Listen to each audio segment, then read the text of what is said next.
What would happen if two children accidentally exposed the dark past of a CEO right inside the very restaurant he founded?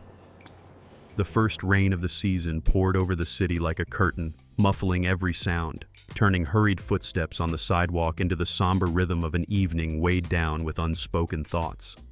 Amid the rush of people huddling under lit awnings, a man stood silently before the weathered sign that read, "Morello's Table." He wore a baseball cap, a dark hoodie, both hands in his coat pockets, and eyes that seemed to search for something that once belonged to him. No one recognized that the man was Adrian Morello, founder of the famed restaurant chain once praised by food critics as a place where every dish told a story, every flavor a memory. He wasn't there to check revenue or issue directives. This time, he had come to listen, to see his restaurant through the eyes of those who didn't know his name. Adrian had always taken pride in how the restaurant operated like a symphony, where each staff member played a note that contributed to harmony. Yet lately, even though the business reports looked strong and online reviews remained glowing, he carried an unease he couldn't quite name, a sense that somewhere, amid all the polished success, something was slipping beyond his grasp. And just like every time he'd felt disconnected from the heart of his company, Adrian returned under the guise of a stranger. He stepped through the fogged glass door, the familiar jingle of the entrance bell greeting him like a homecoming, though no one inside knew who he was. No heads turned. There were no nods of recognition, no warm smiles like the ones he used to exchange with staff when he stood behind the bar, laughing through long, busy nights. Adrian chose a corner table near the window, where the soft yellow light glowed against the old brick and the sound of rain played like a lullaby to distant memories. The restaurant was full. Servers weaved between tables with trays of steaming dishes, glasses clinked, couples murmured quietly, and children laughed while adults shared dessert. It all proved the place was still alive, still thriving, still a haven for intimate evenings. A young waitress approached Adrian's table, her smile polite enough not to feel cold, but far from warm. She asked if he'd like something to start. He asked for a glass of water and more time with the menu, even though he knew every dish on it by heart. He had designed it 3 years ago. Adrian opened the menu, but his eyes didn't read. Instead, he listened. The stories at nearby tables, the reactions of customers as food arrived, the distant calls from the kitchen. This was a living data stream far more vivid than any analytics he reviewed in the office. Everything seemed fine, even good. But then a sound, faint and low, caught his attention. A whispered conversation from the table behind him made every nerve in his body tighten like a drawn wire. He heard a boy's voice, tense and unsure. "Do you think he'll come?" Another voice answered, soft but certain. "Mom said he used to come here a lot. If not tonight, then someday. We have to wait." Adrian froze. His fingers tightened around the edge of the menu. They could be talking about someone else, but the next sentence stopped him cold. "Mom said it was his fault. If it weren't for him, we wouldn't have to live like this." His heartbeat quickened. The words hit him like a blow, making the air feel heavier, the sound of rain more distant. He tried to remain composed, eyes still fixed on the menu as if choosing a meal, but every muscle in his body strained to catch the next words. "She said he ruined her life, took everything from her. If I ever meet him, I want to ask if he even feels guilty." A shiver passed down Adrian's spine. There was no doubt now. These children were speaking about a man they resented, a man who had once held power and altered their mother's future. He didn't know exactly who their mother was, but he knew he had made difficult decisions before, and not all of them had accounted for the long-term cost. He glanced over his shoulder. Two boys, around 13 or 14, bundled in thick jackets and knit caps that shadowed their faces, sat pressed together, scanning the restaurant as if searching for a familiar figure. Then one of them pulled out a worn photograph, stared at it, and said, "If he looks like the guy in this picture, then that's him." Adrian felt his heart skip a beat. What picture was that? Was it of him? Had someone told them a twisted version of the truth? Or was he truly the one who had left behind a wound so deep it had scarred another life forever? In that moment, Adrian Morello realized his quiet visit had turned into something else. A journey back through a door he thought had long been closed. One where buried truths might rise again in ways no one could predict. And now, there was no turning back. When the waitress returned with his dinner, Adrian gave a slight nod to keep up appearances. but he no longer had the appetite for the dish he himself had once perfected. His eyes remained fixed on the two boys behind him, while his mind raced with questions. Who were they? Why had they spoken his name with such bitterness? And more importantly, who was the woman they called Mom? Someone from his past he had either forgotten or tried to forget? When one of the boys, the one in the red beanie, quietly laid a wrinkled photo on the table, eyes burning with resentment, Adrian tilted his head slightly. In an instant, his heart felt crushed. The photo was old but unmistakable. There he was, in his head chef's uniform, his arm resting gently on the shoulder of a young woman with a radiant smile. There was no mistaking it. That was Isabella Cross, the first sous chef of Morello's table, a woman Adrian had once trusted and deeply valued. The boy in the red beanie, likely Caleb, lowered his voice but still spoke clearly enough for Adrian to hear. Mom said he took everything she worked for. He took her recipes, her credit, her dreams, then acted like she never existed. And the second boy, the curly-haired one named Jonah, added, "She said he ruined her career. After that, no one would hire her. Everyone thought she made it all up." Adrian swallowed hard. In his memory, Isabella had been a brilliant chef, passionate and inventive. But one day, she vanished without a word. He remembered asking his assistant about it and being told she had resigned for personal reasons. Adrian, caught up in the whirlwind of expanding deals, didn't give it much thought. Her name faded into the background. But now, through the voices of two children, he realized the story was far from simple. Something had happened. Something serious. Jonah folded the photo, his grip so tight the edges nearly tore. "If I ever see him, I'll ask why he treated Mom like that. And if he says he doesn't remember, I'll show him this photo." Caleb turned to Jonah, his gaze sharp. "No need to yell, just look him in the eye. We'll know." Adrian couldn't sit still any longer. He set down his utensils, wiped his mouth, and stood up. But instead of approaching the boys, he walked over to the service counter, keeping his voice as calm as possible. "Excuse me, the two boys at the last table, are they regulars here?" The waitress looked briefly surprised, then shook her head. "No, sir, I've never seen them before. Is something wrong?" Adrian offered a faint smile. "No, just curious. Thank you." He returned to his seat, but not to eat. He shifted slightly, keeping his ear turned toward the voices behind him.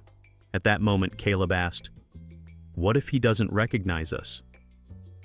Jonah answered flatly, "Mom said he wouldn't hide. If he really is Adrian Morello, he won't run. People like him, they're confident enough to think they're innocent." For the first time in his life, Adrian felt the weight of his own name. Their words were like sharp blades cutting into the pride of a man who had always believed he was a fair leader, someone who inspired others. He had thought that as long as he created a decent work environment, served good food, and treated people fairly, that was enough.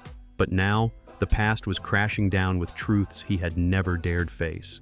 A decision began to take shape. He couldn't hide. He couldn't sit in comfort and pretend he had no part in this. He needed the truth.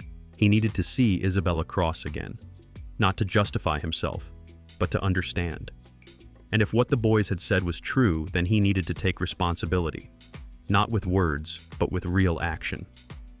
But first, he had to approach the boys carefully, without letting things spiral out of control. The shadow of the past stood clearly before him now.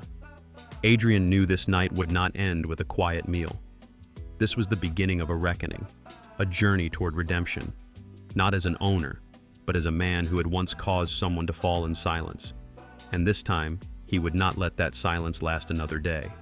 The rain had stopped, leaving puddles on the street that shimmered with reflections of city lights like shattered mirrors. Adrian sat there, his posture straight but his mind in turmoil. Inside, he wrestled between caution and the growing urge to act.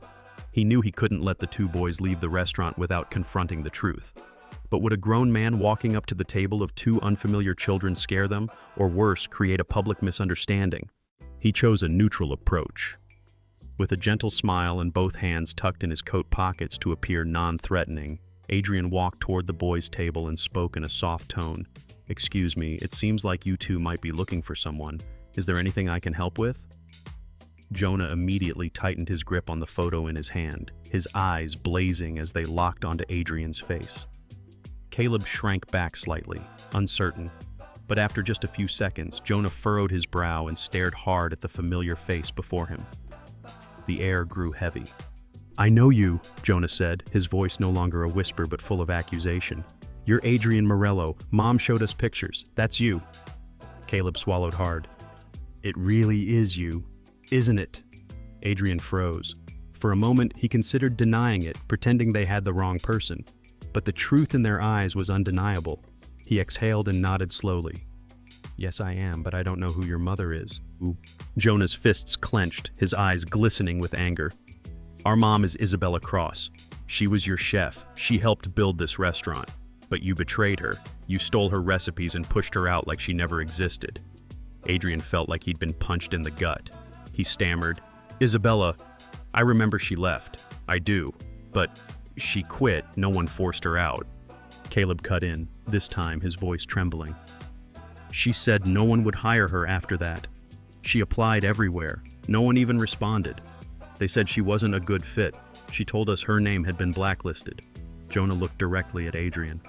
Because of you. You didn't want anyone else to share your spotlight. Adrian stood motionless, eyes wide.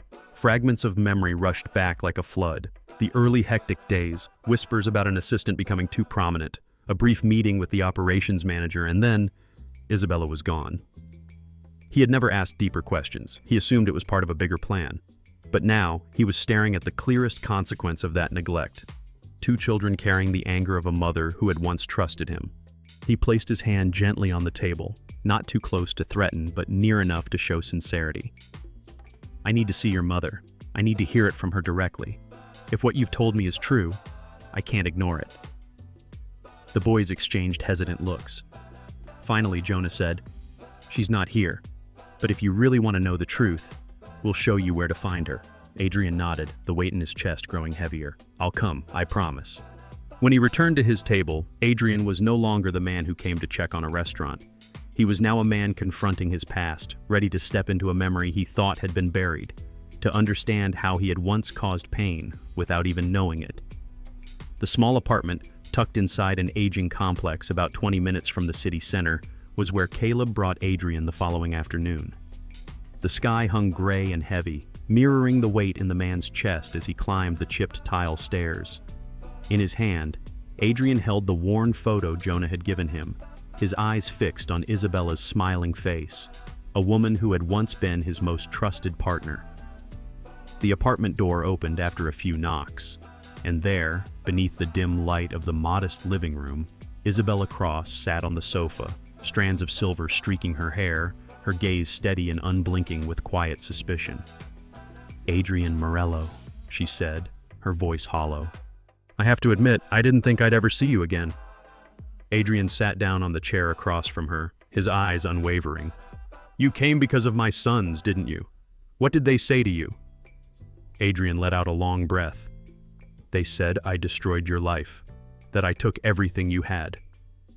Isabella gave a dry laugh, devoid of the spark she once had when crafting new dishes in a bustling kitchen. And you're surprised? Or is it that you simply never thought about it at all? Adrian shook his head gently. Honestly, I had no idea things had gone so far. I remember you leaving, but no one told me anything about pressure or being blacklisted. Isabella stood and pulled an old notebook from a drawer. The cover was frayed, the pages worn with time. Do you remember this? It's my recipe journal. Most of the dishes that made your restaurant famous came from here. But when I asked to be credited, you ignored it. And when I pushed back, every restaurant I applied to turned me away. They called me difficult, not a cultural fit, and I knew someone had said those things. Adrian sat there, his hand resting loosely on his knee, speechless.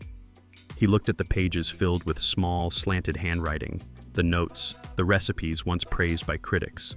In that moment, all the acclaim he had ever received felt hollow. Isabella, he said softly, I didn't come here to deny anything. I came to understand, and if I really did this, whether intentionally or not, I will do whatever it takes to make it right. She looked at him, her eyes softening for the first time, but her voice remained cold. Some wounds can't be healed with an apology, Adrian. And he knew then he would have to do much more than say he was sorry. After the emotionally fraught meeting, Adrian returned to his private office on the top floor of the Morello's Table headquarters. The luxurious space, once a symbol of achievement with its glass walls overlooking the entire city, now felt colder than ever.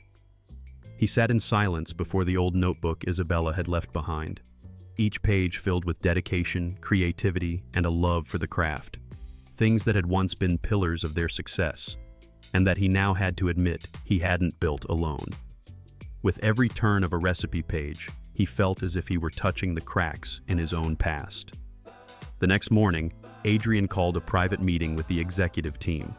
No assistants, no secretaries, only those who could help him do what was right.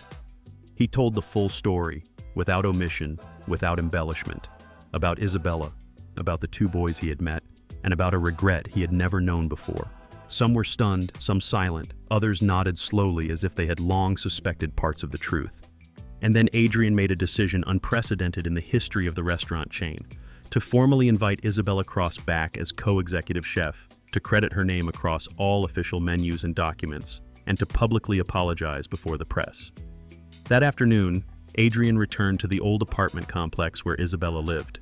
He didn't go alone. Caleb and Jonah were with him, their eyes still wary but no longer guarded. When the door opened, Isabella appeared with a dish towel still in hand, her eyes tired but unwavering. Adrian stepped forward, not as a CEO, not as a man of success, but as someone who had made a mistake. He handed her an envelope containing a new contract draft, a senior co-executive chef position, equal salary, full creative control over the menu, and an invitation to speak at the brand's rebranding announcement. But more importantly, it held a handwritten letter, penned by Adrian himself, in which he acknowledged his wrongs, both in action and in silence. Isabella didn't speak right away.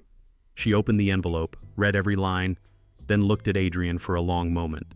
Caleb quietly stepped beside his mother and said softly, "You don't have to forgive him right away, but I want to see you do what you're best at. You shouldn't let someone else hold on to the light that belongs to you." Jonah added, "You always taught us never to stay silent in the face of injustice. Now's the time to stand up, not for revenge, but to return to where you belong." Isabella placed the letter down, her voice low but steady. "I need time, not to decide whether to come back, but to relearn how to trust you again." Adrian nodded. "I understand, but no matter how long it takes, the door will always be open." 3 weeks had passed since the day Adrian handed Isabella his offer of redemption.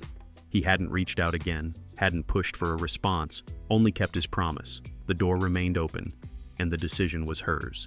Still, every morning as he entered the restaurant, his eyes flicked toward the front glass door, a new habit born out of hope.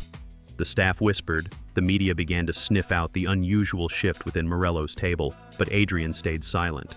He understood that a true return doesn't come with fanfare, but with the steady steps of someone who has endured more than any apology could mend. Then one late autumn afternoon, as sunlight slanted through the restaurant's tall windows, that door opened. No announcement, no noise. Just a woman walking in wearing a gray coat frayed at the shoulders, holding an old leather bag, her hair neatly tied at the back.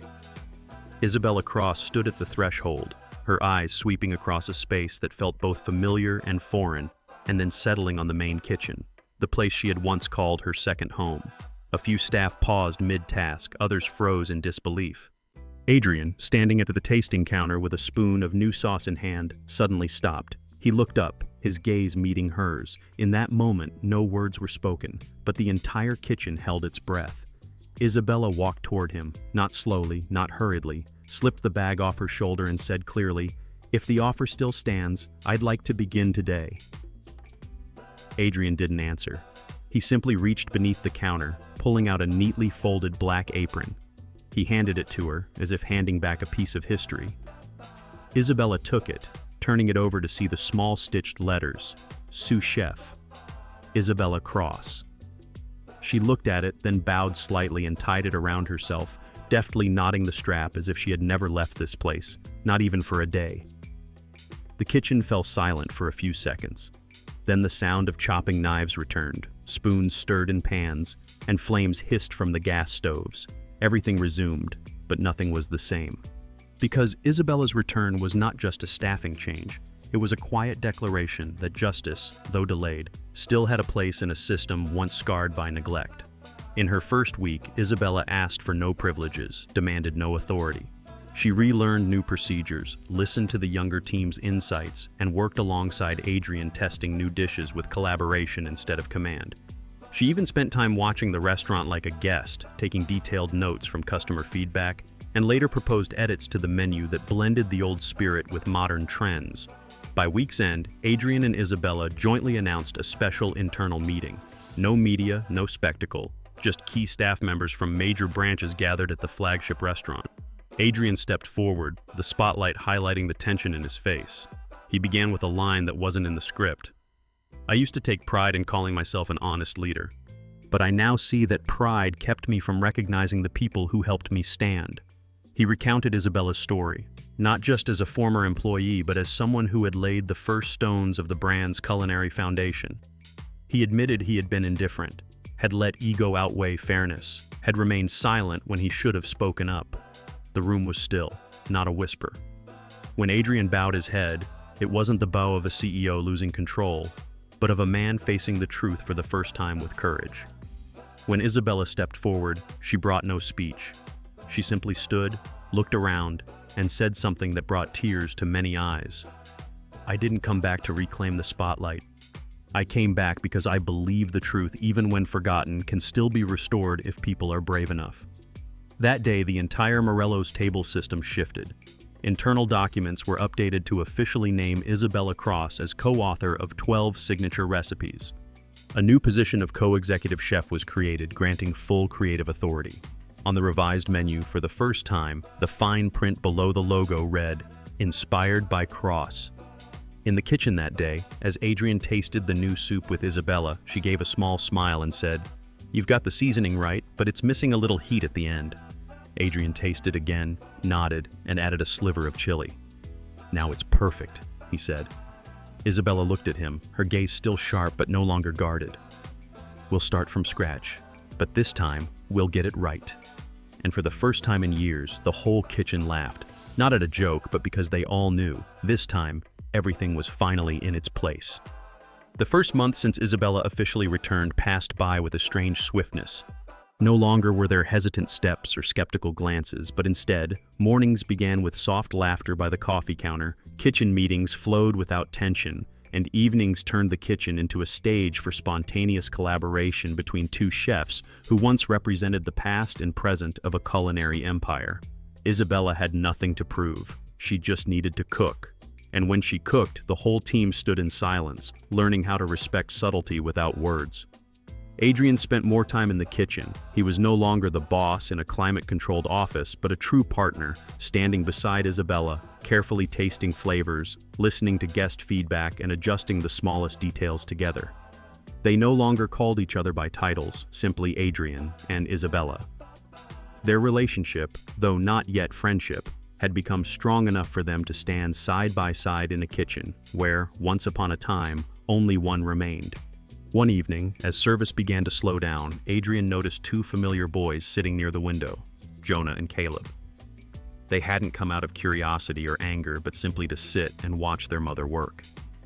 Jonah's eyes, once full of frost, had softened, while Caleb scribbled down notes about the dishes in a small notebook, as if trying to absorb the passion his mother had once poured into her work. Adrian walked over, gently setting down 2 cups of ice cream he had made himself, smiling. "Would you two like to try a new version of the dessert your mom once created?" Jonah looked at him, didn't answer right away, then asked directly, "Have you really changed?" Adrian didn't flinch, only nodded slowly. "I can't change what I've done, but I can change how I live from now on." Caleb added softly, "Then you should remember, our mom doesn't need pity. She just needs to be recognized for her true worth." From afar, Isabella saw the moment unfold, her gaze gradually softening. For a brief moment, she no longer saw her sons as the boys who once sat through meager dinners, but as young men learning how to forgive, not for anyone else, but for their own peace. In the days that followed, a dish named The Return, created by Isabella from 3 older recipes blended into one, became the bestseller at Morello's table. But no one referred to it as a restaurant dish. They called it Mrs. Cross's dish. On social media, food bloggers began recounting the story of how Isabella had once been forgotten and now returned with pride. But no post came close to a handwritten note left by an elderly guest on their table. This dish is not just delicious, it has a soul. I don't know the story behind it, but I can feel the love in every layer of flavor. Adrian found that note one night while clearing tables. He looked around, the kitchen lights dim, the stove's already cold. Isabella was jotting down notes in the kitchen log, and when she looked up, their eyes met. She said nothing, only gave a slight nod. Adrian nodded back and walked away, still holding the note like a treasured keepsake. Time passed, and things weren't suddenly perfect. They still disagreed at times, still debated cooking methods or sauce profiles, but it was no longer a struggle for power. It became the dialogue of two grown people, one who had once done wrong, one who had once been hurt, building something stronger, something more humane together. One evening at the end of the year, after the restaurant had closed, the kitchen team gathered for a private dinner. Adrian stood and raised his glass, but this time he didn't give a long speech. He simply said, "Thank you for giving me the chance to relearn how to be a decent human being, starting from a meal." Isabella added without drama, "And thank you for tasting the dish called forgiveness. It's spicy, salty, sour, sweet, and sometimes a little bitter. But it's those very things that make life truly flavorful." Everyone raised their glass. And that night wasn't just a night for kitchen workers. It was a night for people who had learned how to let go, how to rise, and how to create something greater than reputation. That is, recognition. And so, Adrian Morello's journey of redemption did not end with a grand finale, but with the gentle clinking of cutlery, laughter under golden lights, and the beginning of a new future. Born in the very place once thought lost forever. In the world of business, success is not measured solely by revenue or reputation, but also by how a leader faces past mistakes and chooses to make them right. The story of Adrian Morello shows that true value does not lie in the spotlight ahead, but in the courage to turn back, to acknowledge, and to rebuild from the very place once left behind. If you believe that everyone deserves a second chance, like this video, subscribe to the channel so you won't miss other inspiring stories, and leave a comment with the phrase, "Dare to make it right," to help spread that positive spirit even further.